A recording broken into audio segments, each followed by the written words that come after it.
All right, all right, all right. McAdoo the Great. How's it going? Oh man, that top button is not that is not it. All I'm right. like, look at him though. The kid is sharp. Look at him. Yeah, how's it going today in California?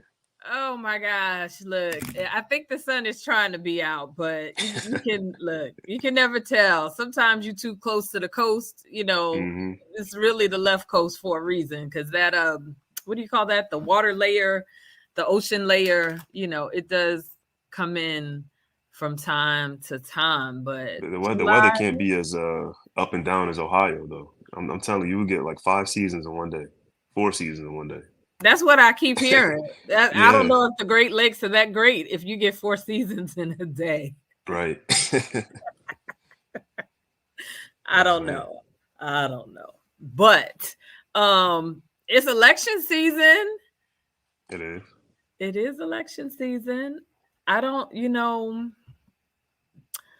all I can say about this election cycle, this has been one of the wildest, like this is one of the wildest, I think, presidential elections. This 2024 season has just been an incredible roller coaster ride, and I hope we get off of like the Donald show. I feel like all of America is like in the Donald show. I feel like we've been saying this is the wildest election season like for the last 8 years, just because of that one man. Like You every got year since 2016, it's been you the got to give wildest him one. credit. He's like a marketing guru Yeah, genius who's insane. Like, right. it's And then Joe incredible. Biden ain't much better. So Honestly, as this cycle continues, I really will be curious to see what his health looks like in the hmm fall. You know what I mean?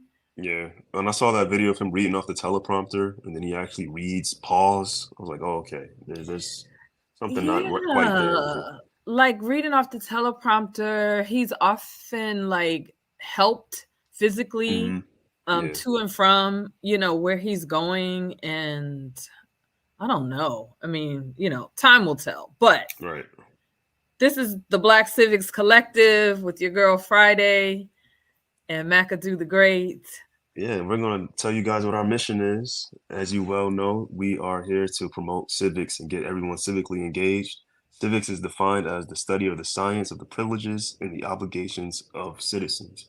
And, we often talk about the obligations that citizens have, such as voting, joining a political party, joining a community group or a Hey, political organization. NAAFC.org. Oh, sorry. Plug. Right, joining an organization like NAASD, but we don't quite talk about the obligations that citizens are owed. I mean, the privileges that citizens are owed through civics, and that's something that we need to talk about more often because every political season, every cycle, we're often talking about, hey, you guys need to vote, you need to do this and that, but what are you doing for us as a country? So, it gets to a point where we start to say, hey, if we withhold our vote, are you going to finally take us serious as a group of people? Are you finally going to look at our reparative justice?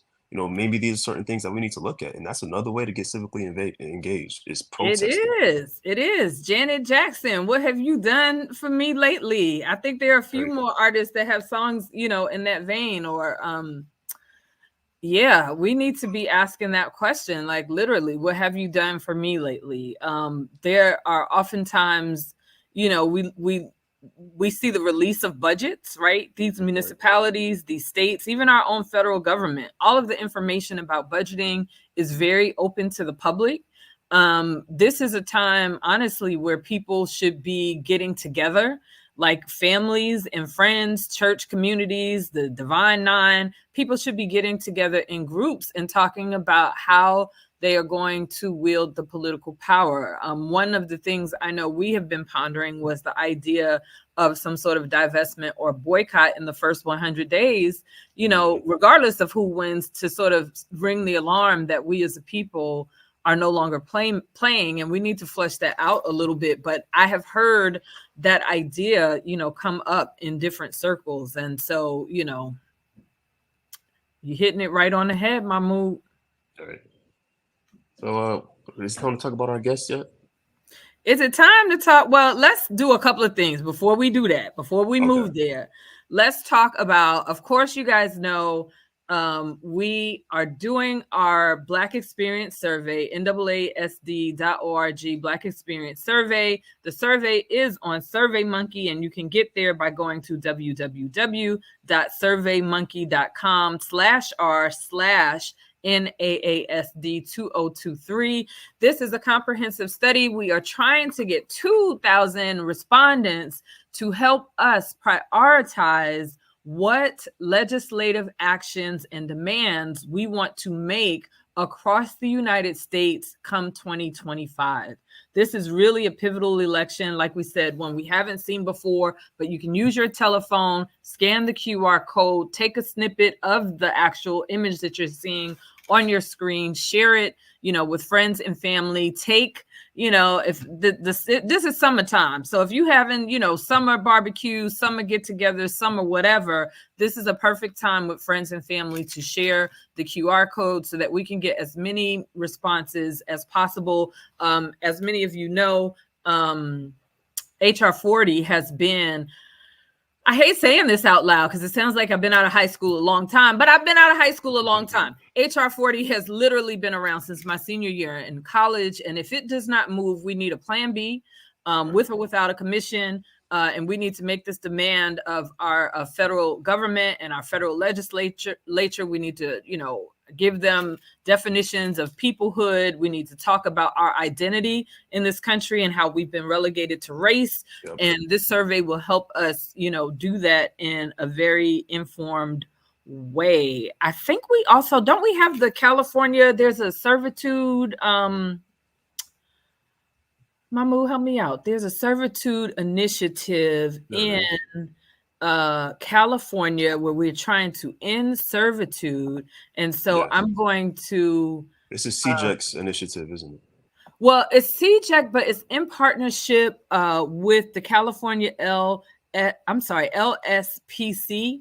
And I'm going to drop their information into the chat to make sure that maybe one of the producers can put it up to scroll across the screen so people can actually send letters to California legislature to end servitude in California. California, honestly, we use our incarcerated to do everything, to clean, to fight fires.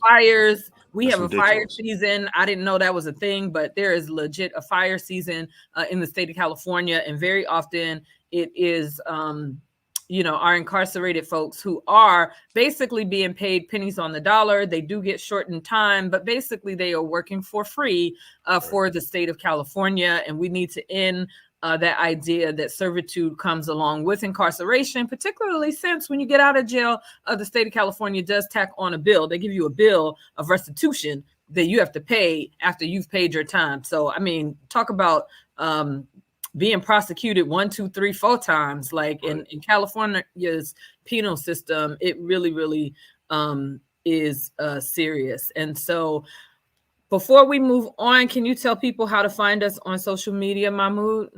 Yeah, you can find us on Twitter. You can find us through NAASD.org. You can find us on Instagram or Facebook.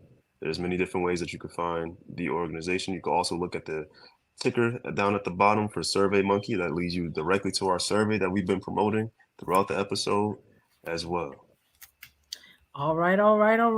And this brother is no stranger. He no stranger to reparations. He is no stranger to speaking his mind freely.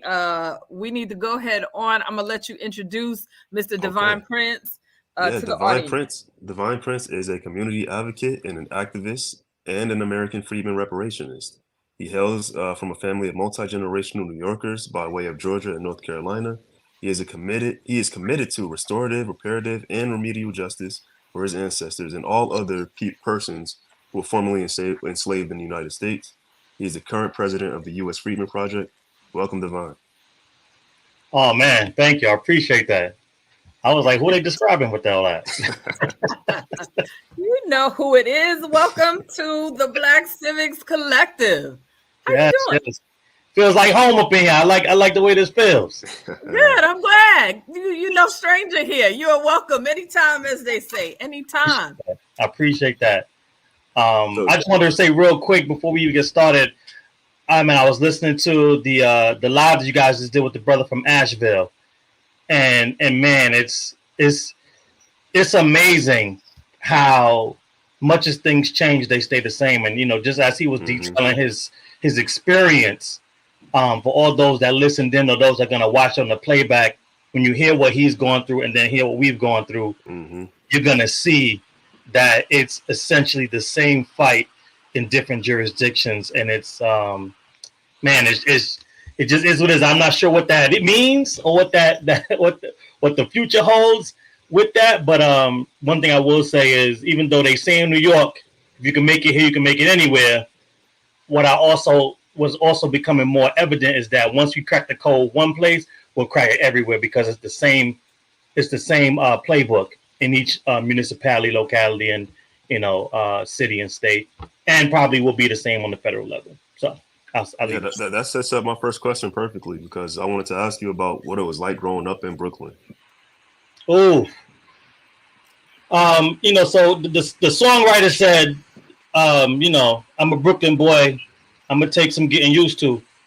And so when you hear and you grow up in Brooklyn, it's a different animal, and it's crazy because you could be from the neighboring borough, right? Because there's 5 of them here. That's what we call them. I know other places called townships or I think I forgot the other names for different cities and states, but here we got the boroughs, and that's Manhattan, Bronx, Staten Island, Brooklyn, and Queens.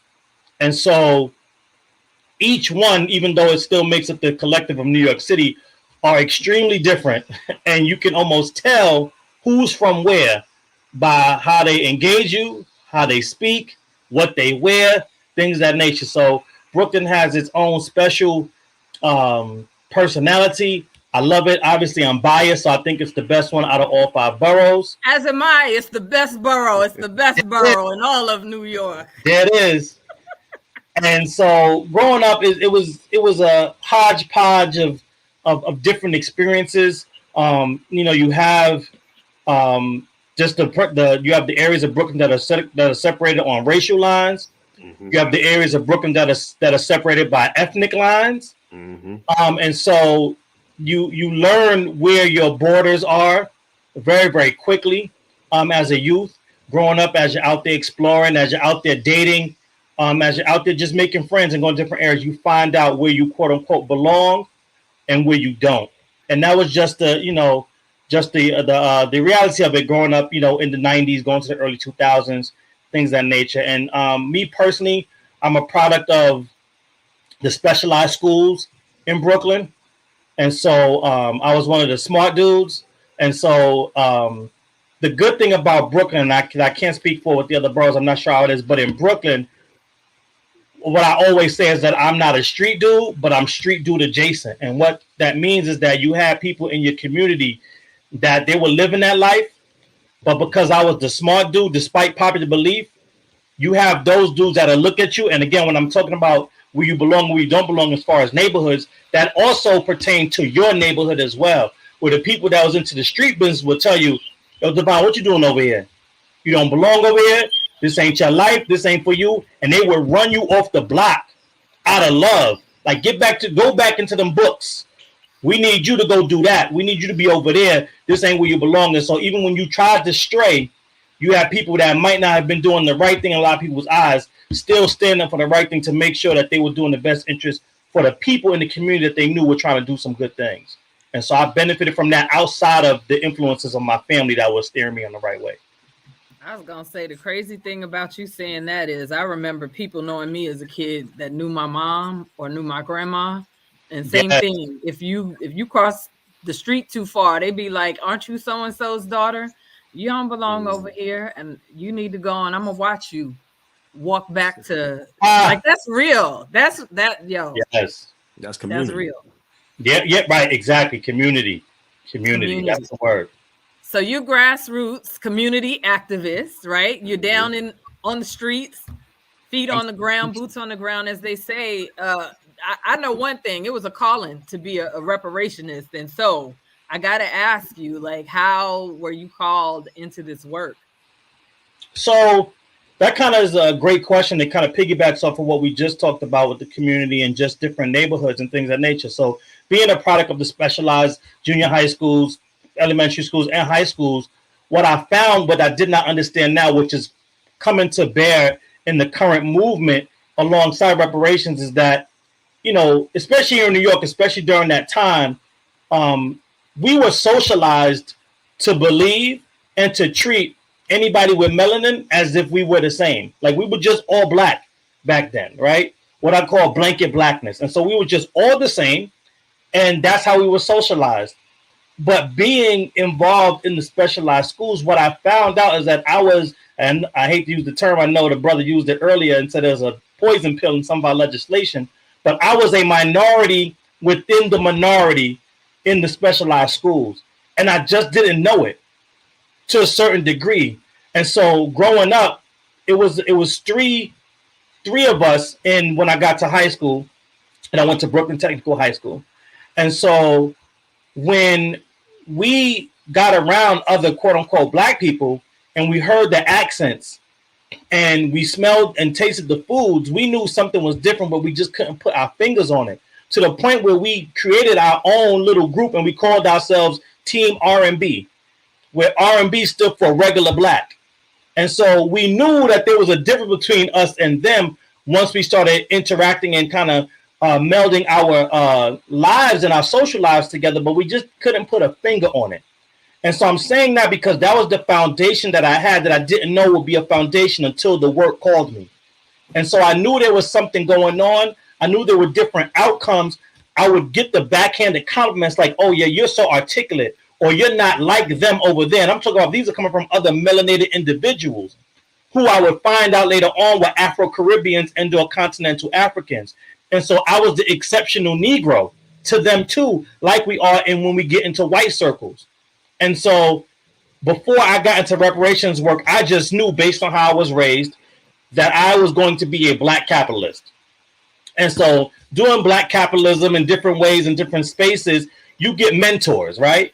And so one of my mentors told me a long time ago, he said, if you look around and you see that something needs to get done, if nobody else is doing it, that means it's you. And so when I saw just the way in which the world was moving and I could see the different kind of outcomes for the different melanated individuals, and I saw no one else doing anything about it, I knew it had to be me. And that's kind of what pulled me into the work, starting with doing cure violence campaigns and working with other nonprofits in my neighborhood and in my community. It just was a perfect segue into the reparations space as it started to build momentum and get notoriety and get more exposure when the contemporary grassroots organizers got into the fray and around the 2019 timeframe. Can you speak a little bit to like the demographic shifts in New York? Because I hear it often. You know, I'm somebody who's across the river. I'm from Newark originally, but then I moved down to Plainfield, and you know that's a completely different experience. Can you speak about the demographic shifts that you witnessed growing up in New York? Like, because I hear a lot of Black Americans say, "Oh, this block was all Black Americans at one point, and now, you know, something completely different." Without question, and I think that's and I'm not even gonna go there. I was gonna say some kind of controversy, but I ain't gonna say that. What I will say though is this, and I'll phrase it this way: nuance is the term that I think we all need to use and beat into the ground ad nauseum, right? Like nuance is the thing that we're going to need and that we're going to have to stand on to have all of these conversations that we need to have. And so a lot of times when we hear about gentrification, we just think of white people or non-Black people coming in and changing the demographics of an area for the worse for those native populations. And in a lot of cases, that's us, because they come in with money, resources, and displace us. But what has happened in New York is that we've essentially been gentrifying a lot of our neighborhoods by non-white people. And so what has happened in New York, and what I've got a chance to see firsthand, is that growing up in the 90s, the first Afro-Caribbeans that you ever come across are Jamaicans, right?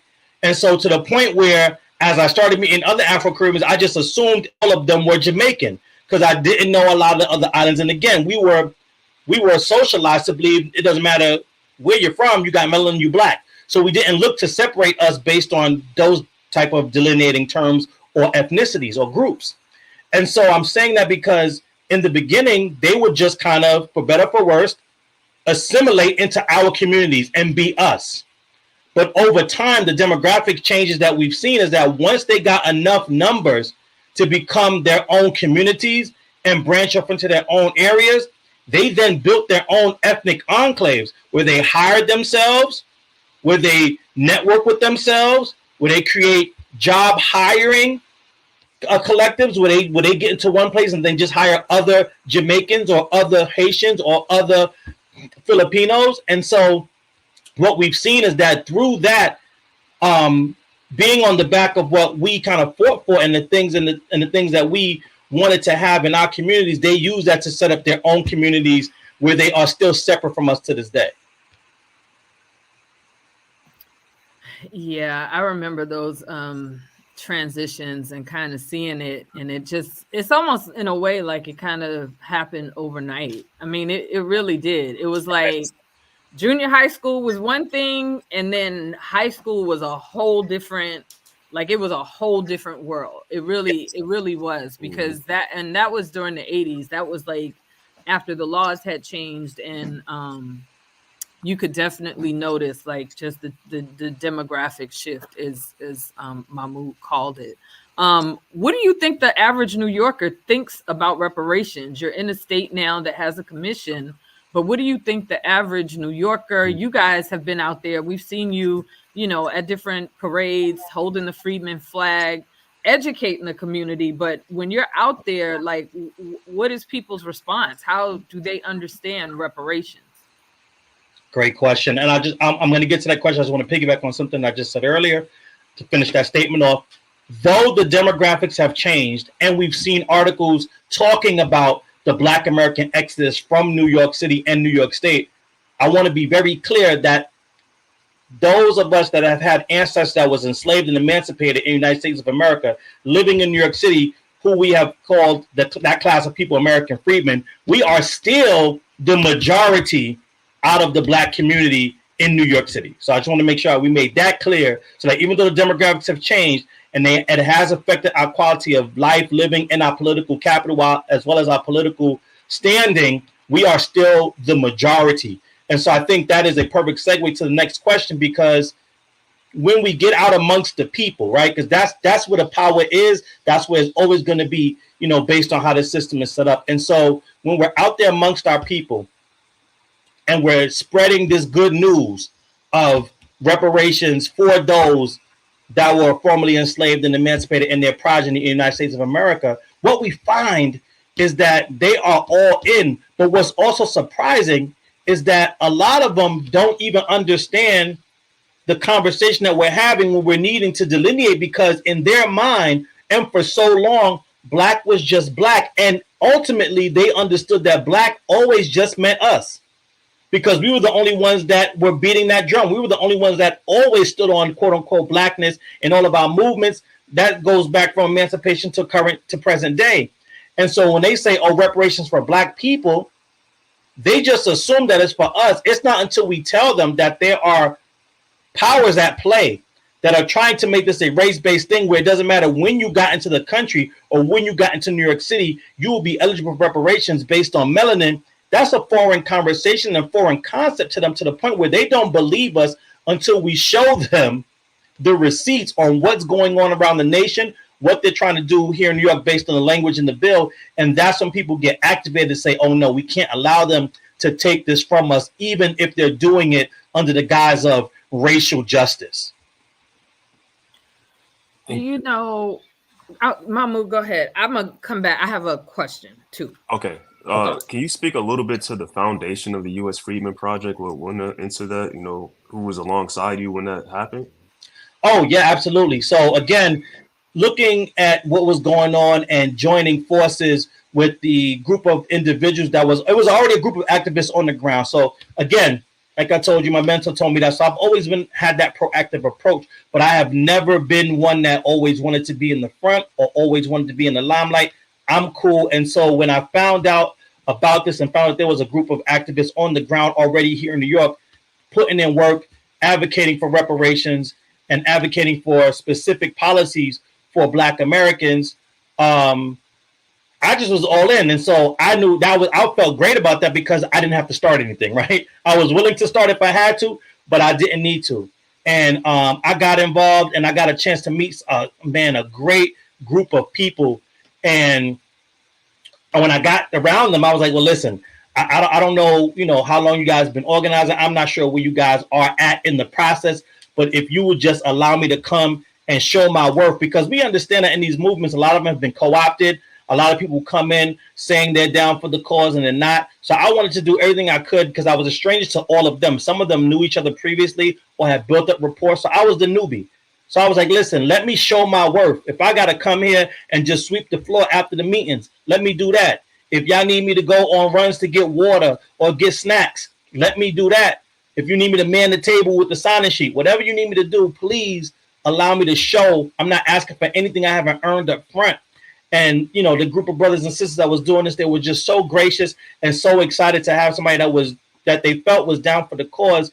I was able to, come in, show my worth, organize these individuals and just quickly, just based on advocacy, just based on the camaraderie, was able to, just move myself up the ranks, so to speak, even though there was no official positions.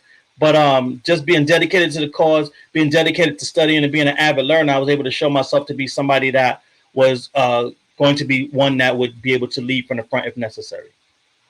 And so we were organizing as a group in 2021. Oh, yeah, because it's going on. Yes, in 2021, we came together. We knew we needed to create an organization, if you will. An official one. We were just kind of organizing amongst ourselves, just freelancing, just freestyling it. And we got into a room, the leadership at the time. We went to one of those, matter of fact, we was in a WeWork. So this is how it came about. We was in a WeWork and we got the space for, I think it was like 5 hours.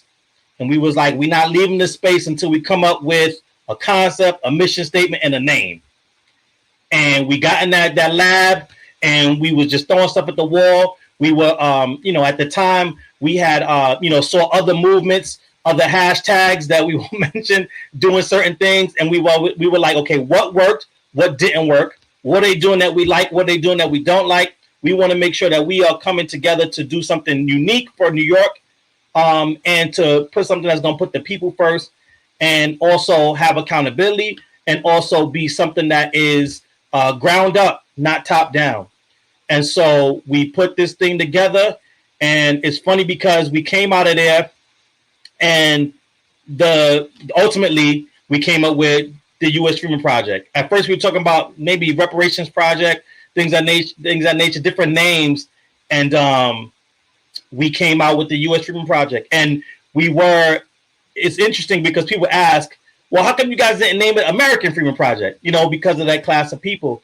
And so just to show like how much of a learning process this space is, at that time, we hadn't learned about the American Freedmen Inquiry Commission or things of that nature. We just knew we didn't want to be the New York Freedmen Project because we believe that reparations is a federal level, a comprehensive package and program. And so we were like, well, what encapsulates this entire landmass, but also this country as a whole? And we came up with U.S. Freedmen Project. All right. U.S. Freedmen Project. We need to take a quick commercial break. That was amazing, but I wanted to piggyback off of something you said when we come back off of commercial break. You guys are here with the Black Civics Collective with Brother Devine, Prince, president of the U.S. Freedmen Project, and McAdoo, the great Mr. Mahmood Shabazz, and your girl Friday. We're going to be right back after a commercial break.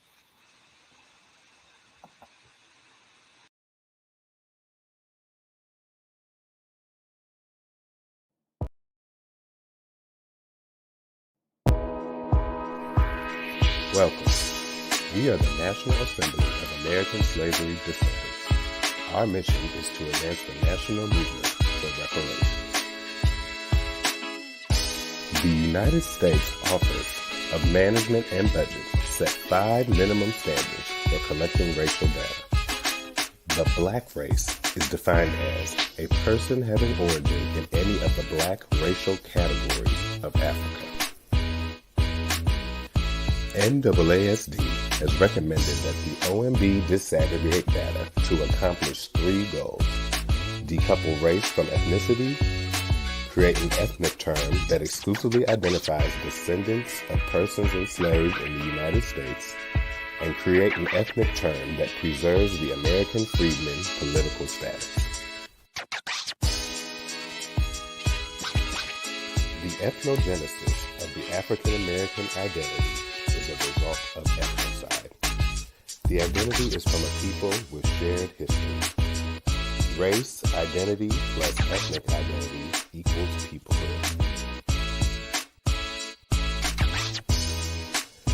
Together, we can fix this dilemma with the OMB. We can build a coalition, grow the movement, and create a unified demand. What can you do to get involved? You can join NAASD today at www.naasd.org.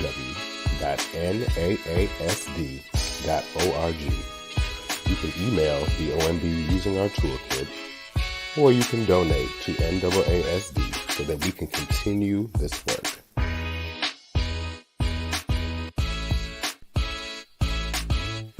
Thank you for your time, and stay connected with us on social media at NAASDORG.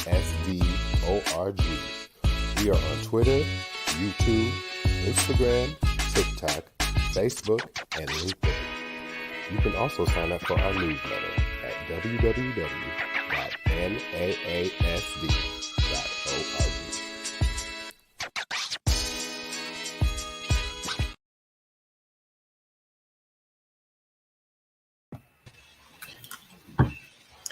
All right. We are back with Black Civics Collective and Brother Devine Prince from the U.S. Freedmen Project. I did want to pick up like right where we left off. And you were talking about the fact that when you guys go out into public, you've got our Caribbean and African brothers and sisters that didn't know, well, not necessarily African, that's imperialism, that's a whole other thing, but with the Caribbean folks who experienced the transatlantic slave trade, that they actually have CARICOM, which is a vehicle for them to actually receive their reparations. But I wanted to share with you and get your take on this. When I was in Switzerland with the United Nations, a 3rd session on the Permanent Forum of People of African Descent, there was a woman who was in a room with a First Repair, Evanston, Robin Rue Simmons sponsored an event. And the question that was asked to the woman who was a member of CARICOM was, what entitlements, one, did people have when they moved or immigrated from their country to the United States? And 2, what about the Black American families who prior to 1776, so during colonialism, were enslaved before the United States was even the United States? And there was a Caribbean attorney who basically said that the Black Americans, they actually had a legal standing to be part of CARICOM, and that people who moved had legal standing with CARICOM, even though Jamaica is the only country that actually says, even if you leave here, if we get these reparations, they'll follow you. What are your thoughts about that? It's funny you even bring that up because, here in New York, we talk about democratic change. We talk about, this being, I say this all the time. This is not backed on statistics or anything official, but I'll say I think this is one of the Afro-immigrant capitals of the United States of America here in New York. And so we actually have a newspaper that's here that they put out. It's called the Caribbean News. And just last month's edition, there was an article in there that says, CARICOM is expanding, and they're looking to include Dominican Republic. And so it's interesting when we talk about this and in the ways in which, they can expand to include these other groups, but we are consistently left out of their conversations and their movements, and their organizations. Even when you think about the African Union, and the excuse is, well, you guys aren't a nation, but we aren't a nation because of the harm that was done to us. So that should be even more reason why we will be included in anything that they're looking to do, some way, somehow, right? If they are the ones that are in control of it, I think they get to dictate what groups of people are allowed in and which groups of people are not allowed in. So to exclude us and to use that loophole of, well, you guys aren't in your own country, is I think in bad faith. But ultimately, I think when you think about who's involved and who's included in CARICOM and the African Union, but also in a lot of the Pan-African organizations here in New York, you kind of quickly see how they are coalescing and building coalitions to make sure that we do not get the specific redress that we need or deserve. And I think that's by design. The more and more I'm in this space and starting to see who the players are at every turn, like you said, First Repair. I went to the Forum on African Descent by the UN last year when it was here in New York, and the same people, First Repair, had a side event there as well. And in that meeting, we talked about the different approaches between race-based and lineage-based. And, they were trying to fight for race-based, where most of the other organizations that were there that were not directly affiliated with First Repair and NARC and COBRA and things of that nature, they were like, yeah, it doesn't make sense to not, they referenced it as centering the stories of those harmed. And so they were like, a race-based approach does not center the stories of the families that's harmed. It actually erases them. And that's exactly what we're seeing when we think about the different approaches and the different ideologies in this space. I hope that answered the question. If it didn't, you can ask it more directly. I'm sorry. No, it definitely answers the question. And for me, what's crazy about the response from CARICOM, I hadn't heard that before, but they're like, oh, you all are not a nation. But that handicaps us, and it particularly handicaps us in the international space. At the United Nations, one of the problems were we are talking to dignitaries and heads of state, right, for their respective countries, whether it's Nigeria, Costa Rica, Brazil. We're talking to people who have governments, but where, not Brazil, because Brazil is like the United States, but when Black people are the minority and being governed by a dominant society, then all we can do is form our nonprofits and what they call NGOs, and we don't have equal standing. So to hear CARICOM like penalize us in that way, I have not heard that, but that is actually that's disheartening for me. So I'm just going to stop right there. And to just put a final nail in that, and but it goes to show how unique and how and why our justice claim is a standalone claim. Because like you said, outside of Brazil and they having a similar reality, being a minority, being ruled by, the oppressive, dominant society, like that is why our claim is for us and should be for us alone. We're the only one living that reality in America in the way in which we frame our claim. And so, yeah, I'll leave it there. You're on mute, Mahmood. We can't hear you. I can't hear you. All right. Try it again.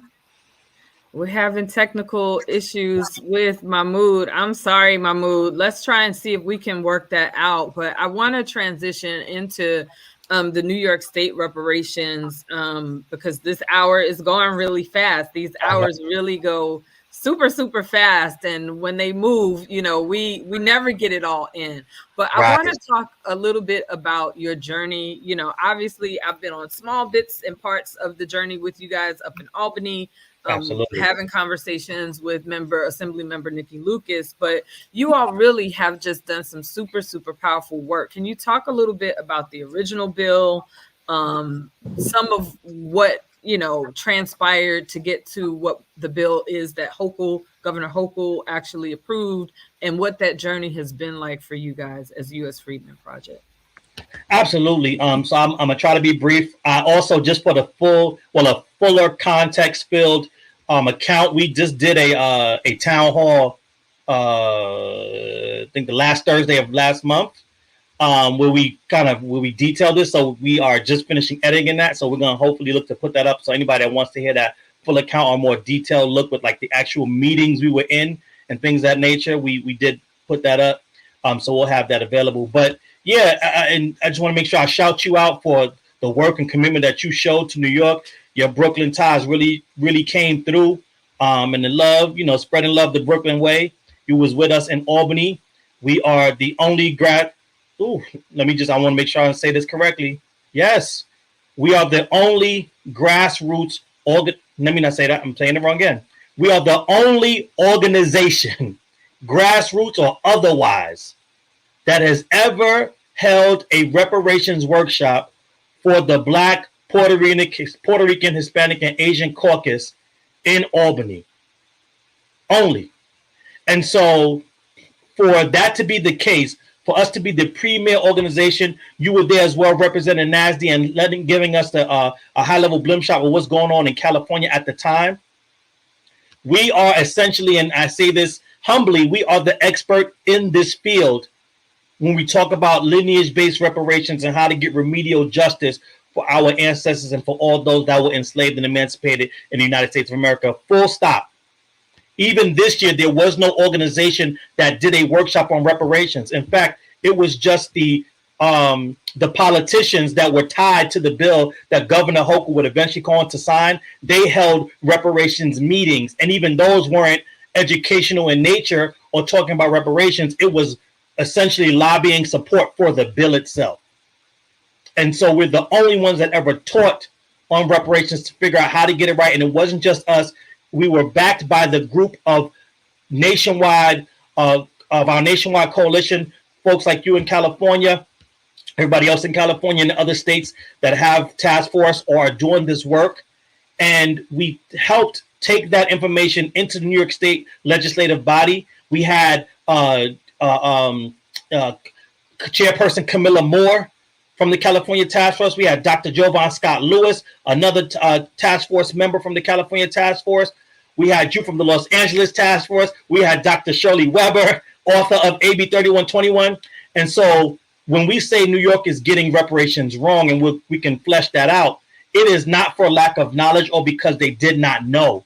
We did everything we could to educate them beforehand, to let them know, here's how you need to go about doing this. Here's why you need to do it that way. We had Dr. Shirley Weber educate on that, give some of the testimony firsthand and secondhand that they got during their process to help the New York State legislators make the right decision. And if that was not enough, we went out of our way, above and beyond, to write a bill with the help of the California team and other reparationists around the country. We wrote a bill on how to get it right, letter for letter, word for word, line by line, with a budget, with a call for a statewide office for Black Americans, for American freedmen, so that we have a place to go to have our reparations claim meted out and all the details discussed, but also a place for us to go to get remedial justice and specific policies like every other group in New York has. And so they took all that information, everything we gave them, and they still passed this flawed bill, which would be even more flawed if the grassroots didn't join up with us in New York to get the original bill, which was passed by Charles Barron, which had actual organizations written into the bill, baked into the crust in a way that they would have a quorum over any task force they were on, so that they would be able to unilaterally make decisions on what reparations look like, who it should go to, but more importantly, they wanted to put it into a trust so that they could control it and dispense it at their wishes and at their discretion. And so we got that original bill knocked down. We then wrote the bill with the help of the California team, yourself and others. And then we shopped that bill, found our champion in the New York State Assembly, Assemblywoman Nikki Lucas. And then we shopped that around trying to get a Senate version of it. We were unable to do so. And then they held our bill. This is one of the important things I want people to know, is that our bill, which calls for everything, including specificity, that the current bill does not call for, and open hearings so that people can go and share their thoughts and be included. They held our bill until the damn near last day of the session so that it could not have a number, so that it could be taken in for a vote, so people could compare them legitimately and decide which one to go with. And so they did not essentially give our bill a number until they already had this bill passed and ready to go, and they had lobbied and got the support around the Assembly, around the Senate. And so that's just some of the tactics they did in New York. And I want that to be known because New York is a blue state. In fact, in one of my conversations with a very powerful New York State Democrat, he told me the Republicans in New York don't run anything but their mouths. And so that is a good statement to make and a very accurate statement, but then you have to take all the credit and all the blame. So when we start to see that reparations is done wrong and might get challenged, like we see in Evanston, and we can go into that in a little bit, what we see is that you are getting it wrong, and we cannot blame the Republicans because they don't run anything but their mouths in New York. So that means it is all on the Democrats and all on you on why you got it wrong, because we educated you, brought the people in with more knowledge than ourselves to help educate you, and you still went in the way that you're going. And so if this thing crashes and burns, there will be no Republicans to blame. It won't be the grassroots to blame or the people that didn't advocate correctly for it because we did. The blame will be all on you and at your feet. Absolutely. Can you guys hear me now? Yes, we can. Okay. I just wanted to say that. He's back in the building. Yeah. I just wanted to say that, New York, amongst probably really nowhere else, because it is the most diverse state in the country. It probably has the most obstacles because of that fact. Despite the fact that it is such a blue state, they want to include, that flat blackness that you were talking about earlier into that reparations bill. So I want to say that. I don't want to say if, I want to say when you guys get it done correctly, then it's nowhere else that it can't be done at in this country. So I think we're all looking forward to when it gets done correctly in New York. I think my last question would be, what do you think would be those final obstacles that'll be in the way before that can happen? So, and again, just kind of referencing back to the other interview that you guys did live, the obstacles are the same obstacles that the brother was facing in Asheville. Unfortunately, what we see is this. And I want to make sure I got this because I wanted to make sure I referenced this correctly.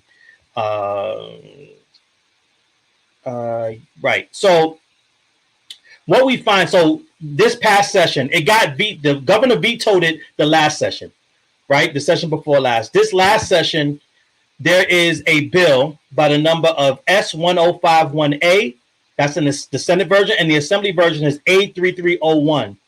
It is a bill establishing an Asian American Hawaiian and Pacific Islander task force in New York State. And so they tried to get it passed last session. The governor vetoed it. She didn't like some things in it. They came back with it revised, and she passed it. That's important for two reasons before I get into the details, because we were asking the governor to veto this reparations task force so that we can get it correct, because it had racial language in it. It was calling for reparations for people of African descent, which includes people like Elon Musk and Charlize Theron, because they are of African descent by definition. And or if you want African descent to just be all black people, that's race-based, and it's going to be challenged like we're seeing in Evanston. So we saw these pitfalls. And in fact, the governor, her administration sent us a letter telling us, hey, we understand the pitfalls that you're talking about. We see them too. We're going to take those into account. But she still wound up signing this very flawed bill. But you see that she vetoed the Asian Pacific Islander task force until it came out correct in her eyes and passed it this year. But also, I'm bringing it up because that is what our point of contention has always been. We have never been, because we hear the rumors, we hear the slander.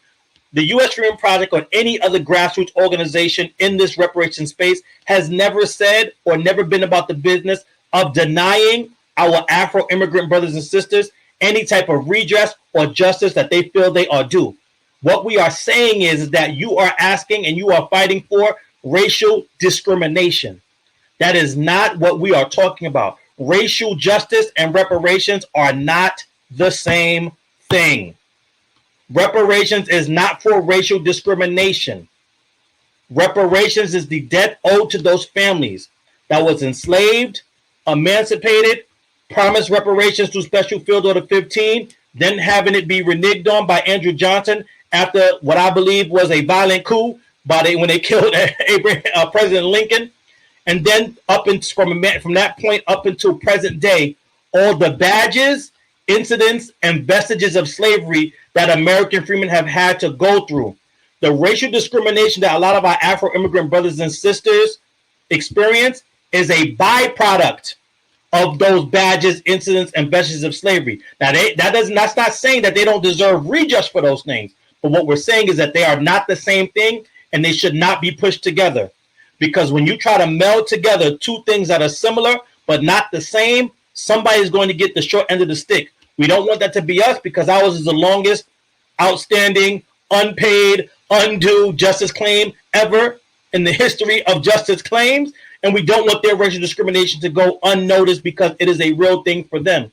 And this task force for the AAPI is, for us, an example of how they could have gotten it right. They could have created a task force for the Afro-immigrant experience here in New York City, looked from whatever dates they wanted to make it, and got them the redress while keeping a reparations claim pure and lineage based for us, so that both groups can rally together, support each other, and both of us could get the redress and the justice we deserve. And so the steps are getting a legislative body that is dedicated to doing the right thing, because currently we do not have that here in New York. We have Member Lucas. We have a couple of other people on the back burner that are still afraid to stand up and proclaim it like she was. But until we get that, until we get a representative like State Senator Ewan Chu, who fought for Asian Americans to be a line item in the bill, line item in our budget in New York State, where they got $30 million infused into the community because of the Stop Asian Hate, because of the AAPI task force, and because she was non-negotiable, saying, no, we need resources. Until we get an American freedman politician, or just any politician that says, you know what, no, these families deserve specific redress just like these other groups, until we get that, that is the biggest obstacle that I see, because none of, and we've talked to all of them, none of the legislators in New York State are willing to stand on business and say, hey, no, we're going to advocate that these families, and these families specifically, get what they deserve and what they're owed because of their unique plight and unique situation in this country and in this state. That was a word. That was powerful. I always try to reference this, because I do firmly believe Justin Hansford said it best. There are three legal classifications to reparations. That is survivors. And yes, there are survivors, to enslavement and peonage. There are people who did experience that well into the 60s. Yes. There are the descendants, which is us. That's right. And then there are, as you said, those who experience racial harm, who have the Supreme Court strict scrutiny to stand up to, which can be done through a Folsom report. And it's really important for people advocating in any of these spaces to understand the difference in the legal classifications, so that the legal waters are not muddled. And I hate people I hate when Black people are asked the question, well, do you believe only descendants should receive reparations, or all Black people? And that is an unfair question, because it's an uninformed question that does not let them know about the three legal classes. So yeah, and I think the way that we can tie that to other issues where people did receive reparations, let's talk about internment, right? Not all Japanese Americans received reparations for internment. Only the ones, those families that were interned received reparations. However, we can say that Japanese Americans were still affected by the racism at that time, and they probably deserved, some sort of repair for that. But those who were specifically harmed by that internment received reparations. What we're saying is that Black Americans who descend from slaves in this country were victimized in a specific way. That, it doesn't apply to all Black people in the country, even if they are affected by, the vestiges of that system. That's all we're saying. There you go. That's it. We want you to get your justice. That's just a separate claim. I said this when we were talking to a civic organization, and they were kind of struggling with the concept. So I said, listen, I remember growing up, there was a movement to save the whales, and I think that is a just cause. Would we try to tie saving the whales to reparations? No. Why? Right. Because they're both worthy causes, but they are separate cases. They are separate claims. Both deserve the justice and attention that they're due. It's the same way between the descendants of those that were enslaved and emancipated in the United States of America and our Afro-immigrant brothers and sisters. They are separate claims. You deserve justice for anything you think this government has done to you that's systemic and that is wrong. I need you to organize that claim, and if and where we can support you, we will. But do not try to push them together, because as Friday just said, that's when you muddy the waters. And once you muddy the waters, nobody can get a drink. Right. Okay, Devine, we are about to wrap up, but can you let everybody know where they can find you at your social media? Oh, absolutely. So where you want to find us at is going to be at the official U.S. Freedmen Project Twitter account. That is at U.S. Freedmen PRJ. Right, because we had to change it. So U.S. Freedmen PRJ. That is our official Twitter account. You can also email us at admin@usfreemanproject.org. You can also click on our website, www.usfreemanproject.org. Go there. There's a join now. Join with us. Ask to be added to our mailing list so you can stay abreast to what's going on. There's also a donate button. We're not asking, we don't need $1 million from one person, but if we can get it from a whole bunch of people, we will take it, because this space requires work, and a lot of this work has to be funded. And unfortunately, I know that was one of the questions, but I do want to say this: we have been locked out of the funding for various reasons. And so, up until we can get some class action lawsuits or something else going on to reverse that, at this point in time, we are not saying just grassroots because we pretend to be grassroots. We are grassroots, and it's going to take the grassroots to fund this to keep it going, because if it doesn't come from you, it's not going to come from anybody, because it's definitely not coming from the power structure, because they have, again, like we talked about in Asheville, like I talked about here in New York, when we talk about the first, we got to name them, the First Repair, NARC, and COBRA, African American Redress Network, Liberation Ventures, MacArthur Fund. We have a number of organizations that are dedicated to making sure that reparations stays a fringe topic and something that doesn't get the true attention and resources it deserves and needs to make it a reality. And we're doing that reality work, and they're making sure that we don't get the funds to do it. So if you go to US Freedom Project, www.usfreedomproject.org, you will see the donate button. It is through PayPal. I believe we have the option now, if you do not have a PayPal, that you can still donate. And obviously, since we're a 501c3, that is a tax write-off. You get a receipt for all the official stuff, because we got to keep the lights on and the doors open, but we also got to be in compliance, because we've seen a number of people go down in these spaces, and that's not us. We don't want them to find a loophole to take us down. So we try to do everything on the up and up as best as our ability that we can. But we are really out here doing the work, and we hope that our track record speaks for us. But we hope that you come join us and join organizations like NAASD, so that not only can you see that our track record is solid, but you would come on board and start adding to that solid track record and be a part of the track record yourself. Well, we absolutely appreciate the time that you gave to us, the insight that you gave to us. It's so important that we have a voice in New York City, because it's the most important place in the country. We have to say it. Thank you for spending time with us, Devine. We really appreciate you. No, thank you for extending your platform. And like I say to everybody, one of the biggest rebuttals that they have for us is that, you didn't do it right, or you guys were not advocating, or do you know who your local politicians are? I want you to know that you could use us as a proxy here in New York. Through the U.S. Freedom Project, you know who your local politician is, you know who your assembly member is, you know who your state senator is, and there is a body, an entity that is doing the work for you on your behalf that you can join in. Please join in. But just in case you can't, know that there is somebody advocating specifically for your Black American, for your American Freedmen family and your ancestors for our justice claim. So when they come to you and ask you, hey, are you doing the right thing? Did you get this started? Did you contact this person? Say, yes, the U.S. Freedom Project did. And we are okay with you co-opting that type of work to stand on that, to let those elected officials know they need to do the work, because somebody else is already doing that other work that you claim we need to. All right. Thank you, everybody. You can find us at naasd.org. You can find us on Twitter. Instagram, Facebook, and what's the last one? TikTok. Yep, TikTok. All right. Peace and reparations. That's been another episode of the Black Civics Collective. Good night, everybody. Good night.